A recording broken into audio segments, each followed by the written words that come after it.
আল্লাহ বলবে ফাতামুত আনতা লিআন্নী কাতাবতুল মাউতা আলা মান তাহতা আরশি, তুমি মরো, কেননা আমার সিদ্ধান্ত এটাই, আমার আরশের নিচে যে আছে ওকে মরতে হবে। আল্লাযী হাই লা ইয়ামুত, যে চিরঞ্জীব, ফাহুয়া ফাওকা আরশি, ও আমার আরশের উপরে বিরাজমান, অর্থাৎ আল্লাহ সায়ুলকি আলাইহি সাকারাতাল মাউত, মৃত্যুর যাতনা ওনার উপরে ঢালবেন। উনি একটা চিৎকার দিবে আর পড়বে আর বলবে বিইজ্জাতিকা ওয়া জালালিক, আপনার ইজ্জত আর জালালের কসম, লাউ আলিমতু সাকরাতাল মাউত, মৃত্যু সম্বন্ধে যদি আমার কিঞ্চিত ধারণা হতো, মা কাবাস্তু আরওয়াহাল মুমিনিন, তো মুমিন মুসলমানের রূহ উঠানোর জন্য, নিয়ে আসার জন্য আমি কোনোদিন দায়িত্ব নিতাম না। এত কষ্ট। দিনাজপুরের মানুষ চলে যেতে হবে, যিনি নিয়ে আসছেন উনি নিয়ে যাবে। ছোট একটা জীবন, 60-70 বৎসর যদিও বলি, কিন্তু গ্যারান্টি দেওয়ার ক্ষমতা কারো নাই যে আমি 60 বাঁচবো, আমি 70 বাঁচবো। এই জন্যই মনে হয় আল্লাহর ধ্বনি সত্য। আল্লাহ প্রতিদিন যুবকের কানে ধ্বনি দিতেছেন, শাবাব লা ইয়াত্তারুকা শাবাবুকা, যুবক যৌবন যেন তোকে নিমক হারাম না বানায়, যৌবন যেন তোকে অকৃতজ্ঞ না বানায়, যৌবন যেন তোকে নিমক হারাম না বানায়, নিমক হারাম, তোকে অকৃতজ্ঞ না বানায়, তোকে উদাসীন না বানায়। কে দিছে যৌবন? কয় টাকা দাম? যৌবনের দাম কত? কি কি নাই? দাম নাই, কোনো দাম নাই। হ্যাঁ না, উনি তো কইতেছে কোনো দাম নাই বলে যৌবনের। কেননা কলিকাতা হারবালে পাওয়া যায় তো, ঠিক না? মডার্নে পাওয়া যায় না, আমেরিকান হারবালও পাওয়া যায় না, চাইনিজ হারবালও পাওয়া যায় না। যৌবনের দাম কত? কত? হায় যুবক, একবারও তো ভাবো না, যদি তৃতীয় লিঙ্গ বানায় দিত কি করতা? হ্যাঁ, তাহলে তো যেই তোমাকে দেখতো খালি থাপ্পড় দিত, ঠিক না? হ্যাঁ হ্যাঁ, আজ পর্যন্ত কেউ তোমার দিকে তাকাইতো না। যৌবনের দাম শুনবে, সারা জগতের সম্পদের ভান্ডার যদি একদিকে রাখা হয়, এক যুবকের যৌবন যদি আরেক দিকে রাখা হয়, তাহলে যুবকের যৌবনের দাম বেশি। তুমি জানো না তোমার দাম কত? এটা তো আমি বস্তু দিয়ে দেখাইলাম, আরেকটা দিয়ে দেখাবো যেটা বস্তু না। তুমি জানো না তোমার যৌবনের দাম কত। রূপসী জানে না রূপের দাম কত, নারী জানে না নারীত্বের দাম কত, পুরুষ জানে না পুরুষত্বের দাম কত। এটা তো আমি বস্তু দিয়ে দেখাইলাম, আরেকটা দিয়ে দেখাই দাম। যুবক যখন সেজদায় যায়, সেজদায় আর যে চিৎকার দেয়, চিৎকার সুবহানা রাব্বিয়াল আলা, আল্লাহ ফেরেশতাদেরকে ডাইকা বলে উনদুর ইলা হাদা শাব, এই যুবকের দিকে তাকাতো কি করে? ফেরেশতারা কয় জাআলা আজলাহু ওয়া মাজালাহু লিআজলিক, সব কিছু গুটায়া নিয়ে আইসা আপনার কুদরতি পায়ে রাখা দিছে। সব কিছু গুটায়া যুবক আপনার কুদরতি পায়ে সব রেখা দিছে। আল্লাহ চিৎকার দিয়া বলে ইন্নী উবাহি বিহিল মালাইকা, ও ফেরেশতারা, আমি তোমাদের উপরে এই যুবককে নিয়ে গৌরব করি। হাদা আবদি হাক্কা, এ আমার পারফেক্ট বান্দা। মুসলমান বটে আমরা, কিন্তু ইসলামের রং আমাদের উপরে নাই। বলি তো আমি মুসলমান, লেখি তো আমি মুসলমান, স্বীকারোক্তি দেই তো আমি মুসলমান, কিন্তু ইসলামের রং আমার ভিতরে নাই। যদি ইসলামের রং থাকতো, তাহলে যুবকরা কেন নেটে দেখা চুল কাটতো? ওরা তো এখন চুলের ডিজাইন বাহির করে নেটের থেকে স্ক্রিনশট দেয়, তারপরে চলে যায় সেলুনে, আর মোবাইল খুলে দেখায় 50 টাকার চুল 500 টাকা দিয়া সিরিয়ালে বসা থেকে কেটে আসে। সত্য তো? যদি ইসলামের রং থাকতো, ইসলামের রং যদি থাকতো, তাহলে কোনো নেটে দেখে কেন চুল কাটতো? আল্লাহ রসুল কি চুল কাটার, আল্লাহ কি চুল কাটার পদ্ধতি বলেন নাই? ইসলামে কি চুল কাটার পদ্ধতি নাই? ভাবলাম যুবকরা সব ওদের স্টাইলে চুল কাটে, অথচ তো দেখি ইউরোপে যাইতে হইলে লম্বা লম্বা টাকা গুনতে হয়। 30 লাখ, 40 লাখ, 50 লাখ জানের বাজি নিতে হয়। কেন তোমাদের চুল কাটা দেখা ভিসা দেয় না? দেয় না? রাগ হয়ে গেল? যখন চুল কাটা দেখা ভিসাই দেয় না, তোমার প্যান্টের ডিজাইন দেখা ভিসা দেয় না, তোমার টি শার্টের ডিজাইন দেখা ভিসা দেয় না, তোমার গেঞ্জি দেখা ভিসা দেয় না, তোমার চেহারা দেখা ভিসা দেয় না, তুমি তো ওদের প্রেমে 24 ঘন্টা আসক্ত থাকো, তারপরও যখন টাকা ছাড়া ভিসা দেয় না, তো ওদের রঙে রঙিন হইলা তো হইলা কেন? আমাকে বুঝাও।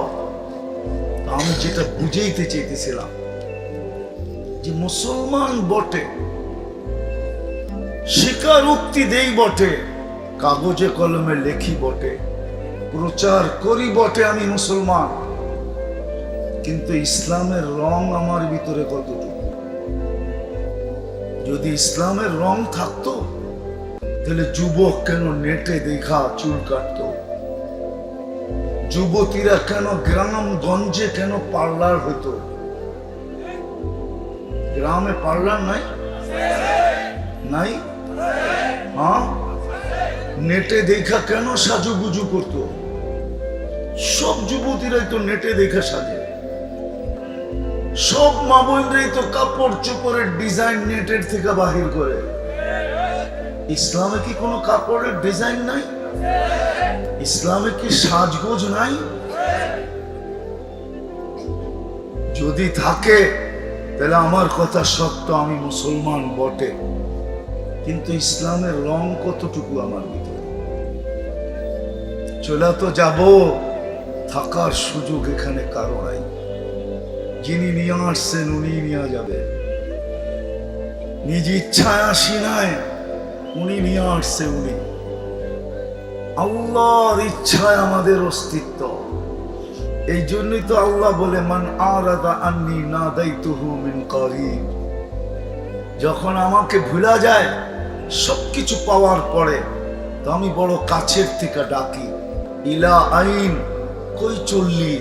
আলু আজাত্তা আজওয়াদা মিন্নি, আমার চেয়ে বড় দাতার সন্ধান কি তোর কাছে আছে যে আমার চেয়ে বেশি দিছে?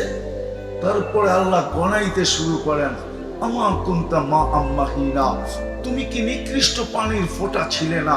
ফামান জাআলাকা দামা, তোমাকে রক্তে রূপান্তরিত কে করলো? ওমান জাআলাকা মুদগা, তোমাকে রক্তপিণ্ডতে রূপান্তরিত কে করলো? ওমান জাআলাকা ইযামা, তোমার কঙ্কালটা কে তৈরি করলো? ওমান কাসা আলাইহি লাহমা, এর উপরে নিখুঁত ভাবে, এত সুন্দর ভাবে গোশত আর চামড়ার আবরণ কে চড়াই? কে? ও যুবক, তোমাকে দেখা কতজনে ওড়না পেঁচায় জ্বলতে চায়, ঠিক না? দিনাজপুরের বহুত কাহিনী পত্রিকায় উঠছে এই পর্যন্ত, আরো কত উঠবে জানি না, যে যুবককে দেখা ওড়না পেঁচায় ঝুলে গেছে। তুমিও কত যুবতীকে দেখা বিষের বোতল টকটকায় পান করতে চাও। কে এত সুন্দর করে চামড়া আর গোশতের আবরণ চড়াইলো? আল্লাহ তো জিজ্ঞাসা করতেছে, কে চড়াইলো বল? মান কাসা আলাইহি লাহমা, গোশতের আবরণ কে চড়াইলো? এত সুন্দর। মানুষ মানুষের দিকে আকৃষ্ট, পুরুষ নারীর দিকে, নারী পুরুষের দিকে। কে এত সুন্দর করে গোশতের আবরণ চড়াইলো? আল্লাহ বলে, আমা কুনতা সাগীরা, মার পেটের থেকে কি ছোট আসো নাই? ফামান কাব্বারা, তোকে বড় কে করলো? আমা কুনতা যায়ীফা, তুমি কি দুর্বল ছিলে না? ফামান কাওয়াকা, তোকে সুঠামত্ব কে দিল? যুবক, তোমার যৌবনের সুঠামত্ব কে দিল? তাফালিং বুঝো? তাফালিং, আরে তাফালিং বুঝো? ঢাকায় শব্দ বুঝো না? তাফালিং। তুমি যে যৌবন নিয়ে সারা দিন তাফালিং করো, হাঁটলে একরকম, মোটর সাইকেলে উঠতে আরেক রকম, পিছে কেউ বসা থাকলে ফুল চার্জে আরেক রকম, কে দিছে তোমাকে এই যৌবন? আল্লাহ তো জিজ্ঞেস করতেছে, কে দিল তোকে সুঠামত্ব?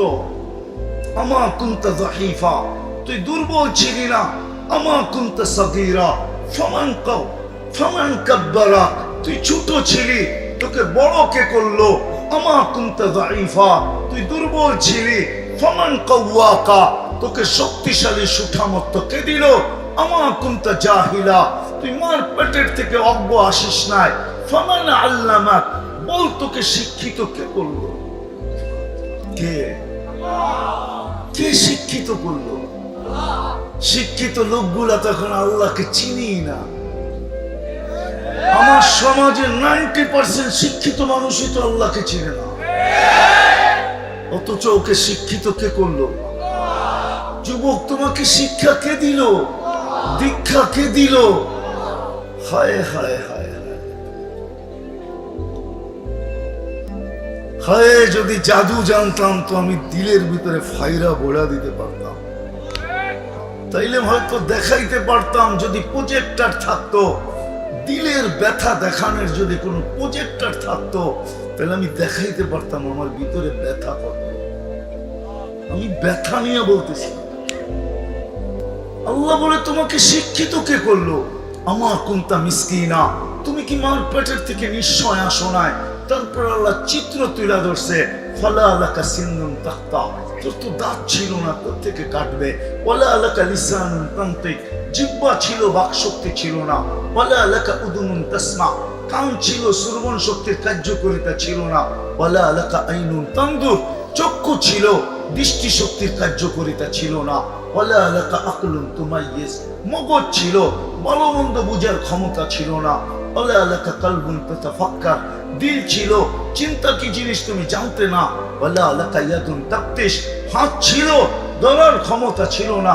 ওয়ালা লাকা রিজলুন তামশি, পাও ছিল, চলার ক্ষমতা ছিল না।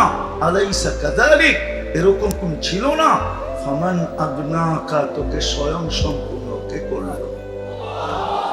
কে? আল্লাহ বলতো মনে হয় দিলে লাগে, ঠিক না? কে করছে? ভালো মতে বলেন।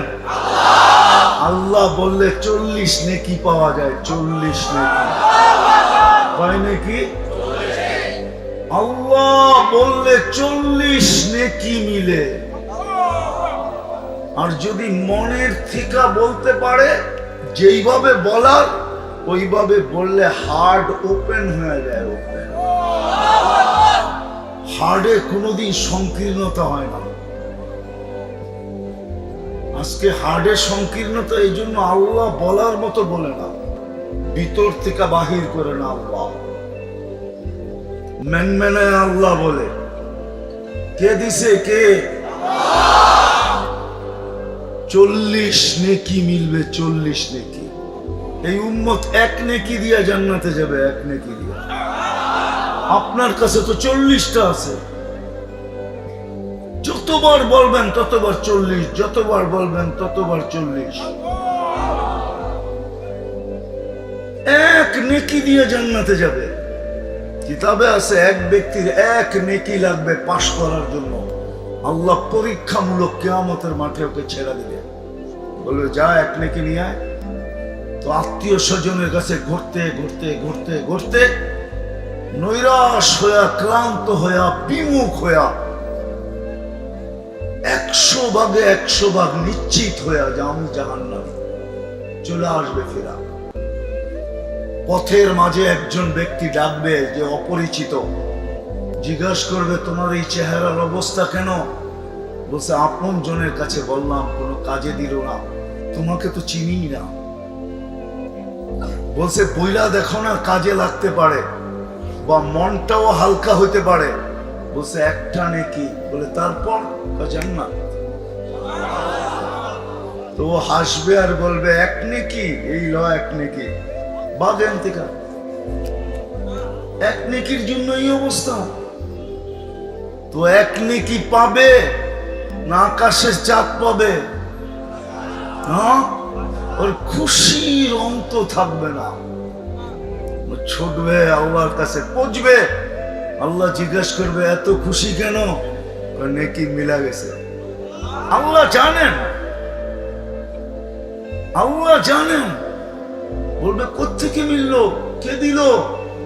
কিয়ামতের মাঠে আপনি একাই নাকি, আর কেউ নাই? কেননা মানুষের স্বভাব হলো পাইতে দেরি, বলতে দেরি করে না। যুবক দেখেন যৌবন পাইতে দেরি, ভাব নিতে দেরি করে না। যুবতী সৌন্দর্য, সুন্দরী সৌন্দর্য পাইতে দেরি, স্টাইল চেঞ্জ করতে দেরি করে না। এরকম সব ব্যক্তি, মানুষের স্বভাবই এটা, পাইতে দেরি, বলতে দেরি নাই। পাইতে দেরি, পদস্থরা পথ পাইতে দেরি, বলতে দেরি করে না।